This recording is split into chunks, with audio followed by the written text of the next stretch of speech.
Level 1, the SEAL. Before you're a DevGru, you're a Navy SEAL. And before you're a Navy SEAL, you survived BUDS, basic underwater, demolition, SEAL training, which has an attrition rate that hovers around 75 to 80% and is designed not to teach you how to be a special operator, but to reveal whether you are capable of becoming one. You rang no bell. You completed Hell Week on less than 4 hours of sleep across 5.5 days. You graduated BUD/S and completed SEAL qualification training, and you were assigned to a SEAL team, Team 1 through Team 10, minus the number that doesn't officially exist, and you deployed. Multiple times. Afghanistan, Iraq, Africa, the Pacific. You stacked rooms and cleared compounds and conducted direct action missions and special reconnaissance operations, and you did this for 5 years, minimum, because 5 years is the prerequisite before DevGru will even look at you. 5 years of being a Tier 2 special operator, which in any other context would make you among the most capable warriors on Earth, and in this context makes you a candidate, not a member. A candidate. The Naval Special Warfare Development Group, DevGru, officially, SEAL Team 6, colloquially, Task Force Blue within JSOC, is a Tier 1 Special Mission Unit alongside Delta Force, the 24th Special Tactics Squadron, and the Intelligence Support Activity. It was created in 1980 by Commander Richard Marcinko in the aftermath of Operation Eagle Claw, the failed hostage rescue in Iran that killed 8 servicemen in the desert and demonstrated that the United States military had no dedicated counterterrorism unit capable of operating at the level the threat demanded. Marcinko handpicked 75 shooters from the UDT/SEAL community and named the unit SEAL Team 6 to make the Soviets think there were more SEAL teams than actually existed. The unit was mission ready within 6 months. Its ammunition budget alone exceeded the entire Marine Corps training allowance. That is the organization you're trying to join. Level 2, the screening. You volunteer. Nobody recruits you. You submit your name through your chain of command and your service record is reviewed, and if the record meets the standard, which is not merely adequate but exceptional across every metric the teams track, combat performance, peer evaluations, physical fitness, mental resilience, leadership, and the intangible quality that DevGru instructors describe only as the right kind of person, you are invited to appear before a selection board at Dam Neck Annex, Naval Air Station Oceana, Virginia Beach, Virginia. Dam Neck is where DevGru is headquartered. The compound is fenced and guarded, and the buildings inside carry no insignia, and the personnel who work there don't discuss what they do, and the address appears on no public directory. The board consists of DevGru operators and instructors who have been doing this for years, and who are assessing you the way a predator assesses movement. Not the obvious things, but the subtle ones. How you answer questions, how you handle silence, how you respond to pressure that isn't physical. They are looking for the qualities that separate a superb SEAL from a DevGru operator, and those qualities are difficult to articulate because they exist at the intersection of skill, temperament, and something that can only be called appetite. A need to operate at a level where the missions are harder. The targets are higher value, the risks are greater, and the margin for error is 0. Hundreds of SEALs apply each year. Roughly half will be invited to the next phase. The screening process can take months. Some candidates wait years. The pace is set by DevGru, not by ambition, and DevGru's pace is dictated by operational need and institutional judgment, and both of those things are classified. Level 3, the Green Team. You're in. The Operators Training Course, Green Team, is the selection and training pipeline for DevGru, and it lasts approximately 6 to 8 months. Everything you learned in BUD/S and SQT and 5 years of deployments is now the baseline, the floor. Green Team builds from that floor toward a ceiling that most SEALs didn't know existed. Close quarters battle is the core curriculum because DevGru's primary mission set is counterterrorism. And counterterrorism means entering structures and killing specific people in rooms full of other people who may or may not be threats, and making the distinction between target and civilian in fractions of a second in darkness under night vision goggles while moving at a speed that would be suicidal for any operator who hadn't trained to this specific standard. The CQB at Green Team is faster than anything a conventional SEAL team practices. The shooting is more precise, the decision-making is more compressed. You train with live ammunition in kill houses where the walls are close, and the targets appear without warning, and the margin between a hit and a miss is the margin between mission success and a dead hostage. Matt Bissonette, a former DevGru operator, described a CQB training technique called the hooded box. You're placed in a confined space with a hood over your head, and when the hood comes off, you have a fraction of a second to identify and engage threats. You also train in advanced breaching, high-altitude parachute operations, combat diving, long-range sniping, surveillance, and SERE, survival, evasion, resistance, escape, because DEV-GRU operators deploy to denied areas behind enemy lines carrying the most sensitive secrets in the American military, and the possibility of capture requires preparation that goes beyond what conventional forces receive. The attrition rate is approximately 50%. Half the men who enter Green Team do not finish. They return to their SEAL teams with no stigma. They are still SEALs. They are still among the best. They were simply not the best of the best. Level 4. The new operator. You graduated Green Team. You are now a DevGru operator. The assignment process resembles an NFL draft. Each assault squadron selects Green Team graduates in a rotating order. The squadron that picked first last year picks last this year. There are 4 assault squadrons. Red Squadron, known as the Indians or the Tribe. Blue Squadron, the Pirates. Gold Squadron, the Crusaders. Silver Squadron, the Headhunters. There is also Black Squadron, which handles intelligence, surveillance, and reconnaissance, and includes female operators for missions where a woman's presence is less conspicuous. And Gray Squadron, which specializes in maritime operations. You are assigned to an assault squadron. Your rank is likely E5. Petty Officer 2nd Class, or E6, Petty Officer 1st Class. You're the newest member of a team of men who have been operating at this level for years, and who will evaluate you with the same quiet intensity that the Green Team instructors applied, except now the evaluation is conducted on actual operations against actual targets in actual denied environments where the consequences of failure are not a failed exercise, but a dead teammate, or a blown mission, or an international incident.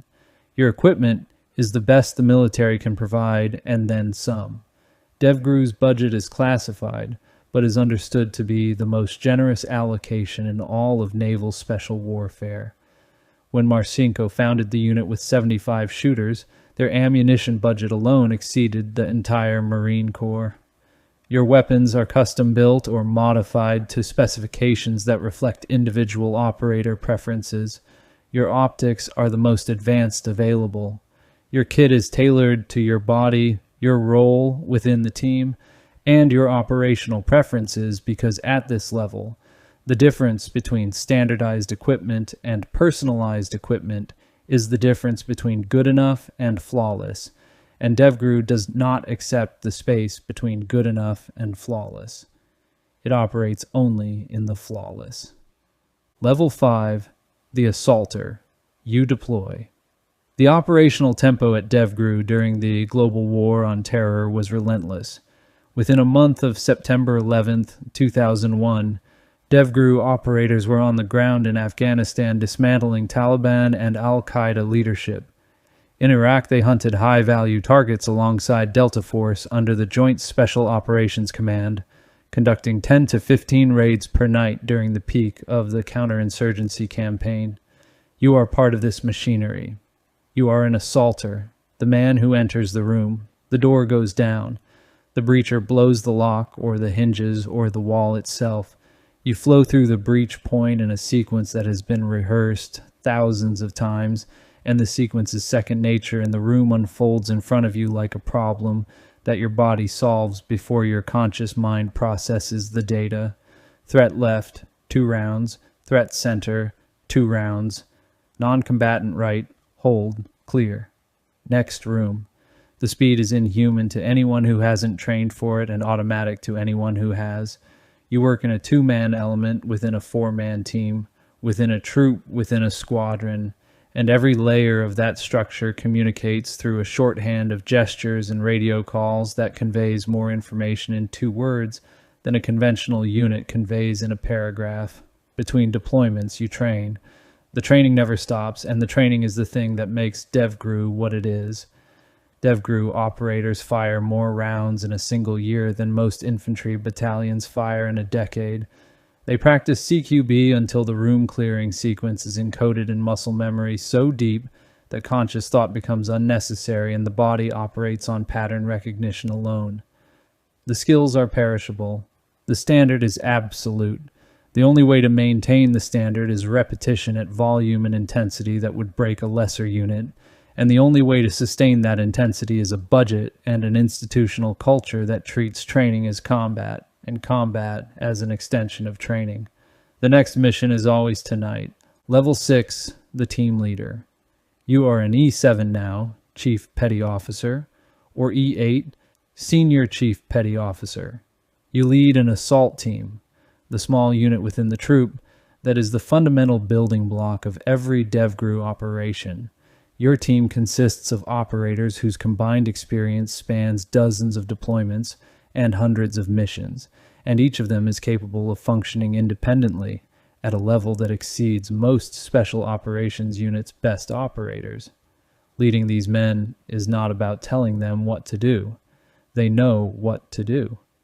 Leading them is about setting conditions, managing risk, making real-time decisions during operations when the plan deviates from reality, and the plan always deviates from reality, and accepting responsibility for outcomes that include the possibility of your men dying.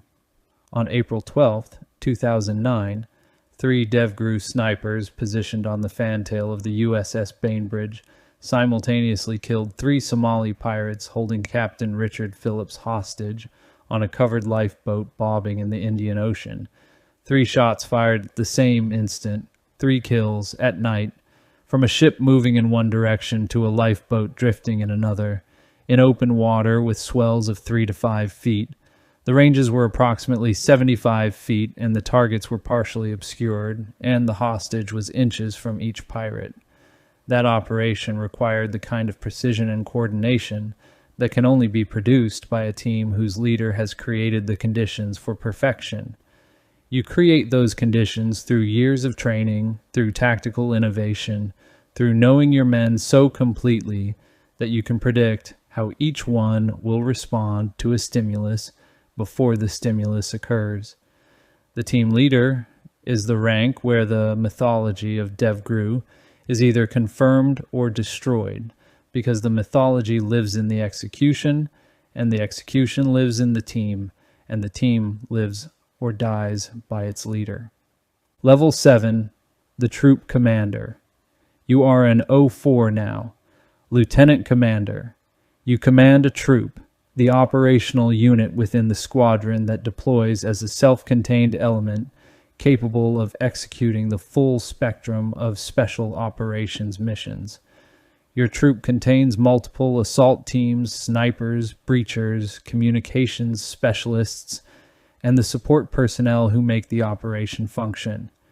You plan missions at the operational level. You coordinate with intelligence assets, DEVGRU's own intelligence apparatus, CIA case officers, signals intelligence from the NSA, imagery from the National Geospatial Intelligence Agency. You build target packages that translate raw intelligence into tactical assault plans. A name becomes a location becomes a pattern of life, when the target sleeps, when he moves, who surrounds him, what the structure looks like from the outside, and from satellite imagery, and from agents who've been inside. An entry plan emerges, a primary breach point, a secondary, a contingency for every variation the target's behavior might present, and an abort criteria for the scenario where the intelligence is wrong and the compound is empty or hardened or a trap. You brief the squadron commander. You brief the JSOC commanding general. If the target is significant enough, the briefing goes to the Secretary of Defense and the President. On May 2nd, 2011, during Operation Neptune Spear, DevGru operators from Red Squadron flew 2 stealth Black Hawk helicopters from a base in Jalalabad, Afghanistan, across the Pakistani border to a compound in Abbottabad and killed Osama bin Laden. The operation lasted approximately 40 minutes. The planning lasted months. The intelligence preparation lasted years. Every man who entered that compound was operating within a plan that was built by officers at this level, troop commanders and squadron leaders who translated the CIA's intelligence into a tactical assault plan that accounted for Pakistani air defenses, structural layout, civilian presence, dog patrols, and the possibility that the entire operation was a trap. Level 8, the Squadron Commander. You are an O5, Commander. You lead one of DevGru's assault squadrons, approximately 50 operators and their support element. You are responsible for the training, readiness, deployment, and operational performance of the most capable direct action force in the American military. Your squadron rotates through a deployment cycle that includes a workup phase of intensive training, a deployment phase where the squadron is the alert force for JSOC tasking anywhere in the world, and a recovery phase where personnel rotate out, new operators from Green Team are integrated, and the lessons of the previous deployment are incorporated into doctrine. You report to the commanding officer of DevGru, who is an O6, a Navy captain. You operate within the JSOC structure alongside Delta Force Squadron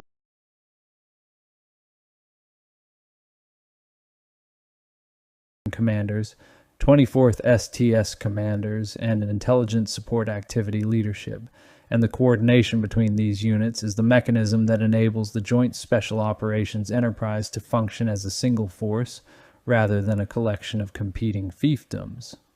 The decisions you make about training priorities, personnel assignments, and operational risk have consequences that extend far beyond your squadron into the broader national security apparatus, because a DevGru squadron on deployment is not merely a tactical unit. It is a strategic asset of the United States of America. When the President of the United States authorizes a mission, and at this level, many missions require presidential authorization, it is your men who execute it. The distance between the Oval Office and the breach point is measured in encrypted communications, helicopter flight time, and the faith that the commander-in-chief places in a system that was built specifically so that one man could sit in a situation room in Washington and watch, in real time, as a chief petty officer kicks in a door in Abbottabad or Mogadishu, or a location that will never appear in any public record. Level 9, the veteran. You leave. Honorable discharge or retirement after 20 years that began with Bud/S and ended at Dam Neck, and included more deployments than you can count, and more operations than you can discuss, and more kills than you will ever confirm publicly. Your body is the record. Knees rebuilt, shoulders rebuilt, spine compressed by thousands of parachute landings and helicopter fast rope insertions, and the cumulative weight of decades spent carrying 60 to 80 pounds of gear across every terrain the planet offers. Traumatic brain injury from breaching charges detonated at close range. The concussive effect of hundreds of explosive entries over a career that nobody outside the compound fully understands. Tinnitus so constant that you've forgotten what silence sounds like. And the other thing, the classified thing. The operations you cannot discuss, even with your wife, even with your therapist, even in the memoirs that former operators write and that the Department of Defense occasionally sues to redact. You know what happened in rooms in countries that the American public was never told DevGru visited. You know the names of men who were killed on operations that were never acknowledged by any government and whose families were told a version of events that bears no resemblance to what actually happened. You carry those names the way you carried your kit, silently, permanently, without complaint, and without relief. Some former operators transitioned to the CIA's Special Activities Center, Ground Branch, where the missions continue under a different chain of command with different rules. Some go to private military contracting, where the skills pay $500 to $1,000 per day in protective details and training contracts across the Middle East and Africa. Some write books, some disappear into civilian life and never speak of it again, and the silence is the final discipline. Level 10, the cycle. Right now, somewhere at a SEAL team compound in Coronado or Little Creek, a petty officer first class with 6 years in the teams and 3 combat deployments is reading an email that says his application to DevGru has been received and that he should report to DAMNEC for an initial screening board in 90 days. He's 28 years old. He's already among the most capable special operators in the world, and he knows that what he's applying for will make everything he's done so far look like preparation. He doesn't know about the hooded box or the speed at which Green Team conducts CQB or the NFL draft selection process that assigns him to a squadron whose color he'll wear for the rest of his career at DevGru. He doesn't know about the operational tempo that will compress years of conventional deployment experience into months.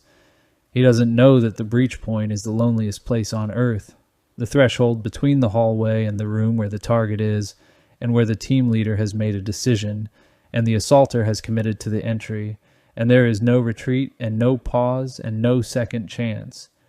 He knows the names: Neptune Spear, Maersk, Alabama, Gothic Serpent.